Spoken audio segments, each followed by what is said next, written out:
Imagine this for a moment. A child opens a toy the same way they open a door to a whole new world. It's not just a doll, not just an object, but it's an experience. And today, this is exactly what children want. They want sensations, textures, tiny universes that they can touch, manipulate, explore, and bring for life. For decades, Mattel has been known to be the master of creating these moments for Barbie, Fisher-Price, Hot Wheels, and of course, Polly Pocket. These toys didn't just fill playrooms, but they filled childhoods. Mattel grew with us, and we grew with Mattel. However, the brand still relies heavily on nostalgia, without truly offering a new evolution that fits today's kids. The world of play has changed, and in Mexico, a new tension appears. The parents feel they get more value when they buy bigger toys. With similar pricings between the 1-inch Polly Pocket and the 3-inch one, many choose the larger option. This puts the core of Polly Pocket miniature tiny worlds at risk. The kids no longer want static toys. They want immersive, sensory, and collectible experiences. They want textures, and as we said, something that they can manipulate. Keep with them, and that will give them some fun. Competitors like MGA and Spins Master have already embraced this shift, innovating fast with tactile and sensory fixtures. And Polly Pocket, although loved, hasn't evolved at the same pace. So Mattel gives us a big question. How can we make Polly Pocket stand out again and reconnect with what kids need today while also boosting sales? In other words, how do we help Polly Pocket evolve at the same speed as the category itself? And this is where powerful insight emerge, because we don't only see a challenge, but we see a huge opportunity. Having the collectibles market and the sensorial market expected to grow very fast. Also, we see that kids really like videos of ASMR and slime, and we can see how much this relaxes them while maintaining fun. Also, we know that parents love the sensorial and creative think about these items. However, they want them from a brand that they know is reliable. All of this while maintaining sustainability. So the stage is set. The category that's transforming, kids who want to feel, squeeze, and experience their toys, parents looking for safety and quality, and a beloved brand that now has the chance to reinvent itself. This isn't just a problem, it's an opportunity to reimagine Polly Pocket as the next big sensory mini miniature world. Additionally to the sensorial and collectible opportunities, we also found the sustainability and screen time. Parents value toys that keep their kids out of their screen. And on the sustainable part, brands like Lego know how to reuse their materials in order to create sustainable toys.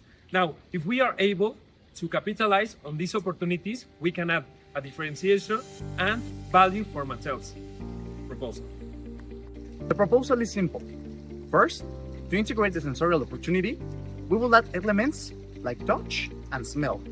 Imagine a Polly Pocket set with a slime volcano that the kid can touch, or a bakery that smells. This will help develop the motor skills of the kids and make the experience better overall. Second, for the collectible opportunity, every suitcase will have a different world, so kids will want to connect more and collect more suitcases to create their own growing universe. So the third element of our proposal is sustainability. We will use the package as a part of the set. This will reduce waste while using recycled material. Our value proposition is that Polly Pocket Little World Sensorial Series offers an immersive microplay that combines scent, texture, and action materials in portable connectable sets that transform sensorial stimulation into a creative, long-lasting play. Using primary information sources like the database and secondary like official researches and analysis, we segmented our public as children from 5 to 10 years old and parents aged from 28 to 45. So, in order that our proposal properly works, we need to establish an objective. In this case, is increase Polly Pocket total sales in Mexico to 7%. Now, we're going to present the marketing strategy so that this objective can be completed. It's divided in 3 quarters due to that the seasonality of the sales affects a lot Mattel's company, and especially Polly Pocket. Our story begins in Part 1 when Little Wars enters quietly, built on curiosity and not noise. We spark questions: what's coming to Polly Pockets? We drop small sensory teasers and behind-the-scenes moments to build buzz. This phase sets the stage for the next evolution of Polly Pockets. Part 2 becomes more experimental. Parents told us something very important, and is that kids don't only want to be able to see the products, but they want to be able to touch them and to feel them before they can make a decision. So we made this true. We set hubs in places like Palacio de Hierro, Liverpool, and Juguetron, where kids can experiment with the products, can touch them, and can create their own stories. This phase is really important because it's the one where we set the foundation for repeated purchases. So in Q3, the story accelerates.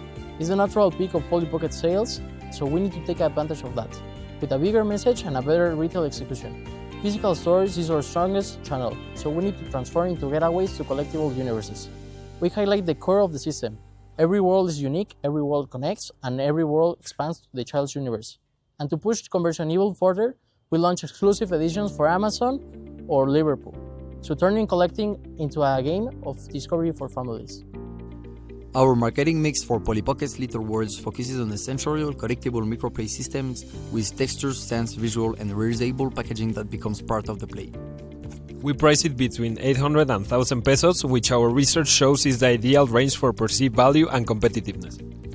Distribution prioritizes major Mexican retailers like Liverpool, Sears, and Juguetron, supported by Amazon for a strong online presence. Promotions relies on digital campaigns, influencers, and in-store play zones, reinforced by discounts and bundles. Overall, the strategy meets family needs and boosts Polly Pocket's growth. To evaluate the financial viability of this project, we need to analyze various elements. First, we need to evaluate the credit. According to various academic, official, and governmental sources, the best option for Mattel to start the project will be a syndicated credit. After doing the amortization, the project will cost approximately $0.79 million, including interest over a year, which is roughly 10% of 2024's net revenue. Euromonitor says that when a company launches a new product line, that's the percentage according to the annual revenues required to cover all the expenses. In Mattel's income statement of 2024, we can see net sales of $60 million, interest expenses of $1.32, an income tax of 1.96% over the net sales, and a net revenue of $6.2 million. This is important to understand to project the following years correctly. In the pessimistic projection, we increase the net sales solely with the expected industry growth of IMARC, so the variety is minimal. Also, we calculated an increased TA, and this projected the next results: $62.9 million in net sales, interest expense of $2.11 million, and we kept the same income tax rate, giving us $1.23 million, concluding with $8 million as net income, which is still better than the base year. But we have to keep in mind we didn't consider any other change in the cost or expenses.